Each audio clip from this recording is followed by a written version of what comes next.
what's up? It's Chandria I, ang Anita Maxwell ng TikTok Trace Baby Girl na Makati City! Ba't nga ba deserve ni Shandy mapabilang sa FNC?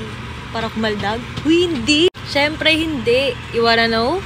Kasi gusto ko mag-improve and deserve ko na matuto pa and makadiscover ng panibagong learnings when it comes for what I do and what I love to do, like talents, modeling, editing skills, sayaw, streaming, vlogging, kung anong ginagawa ko dati, and syempre kanta-kantahan and mapaarte man yan or kahit ano man pa yon. Syempre lalong-lalo na at hindi mawawala ang content creating. I know na dito ako makakuha ng motivation para mas lalo pa akong ganahan na i-improve yung sarili ko and also sa personality and also to inspire people na din. Ito na yung panibagong simula ko and dito ko mabuboost yung confidence ko na humarap sa maraming tao, sa mga manonood, and mawala-wala na din yung hiya ko. Kahit alam ko na walang naniniwala na isang mahiyain si Shandy.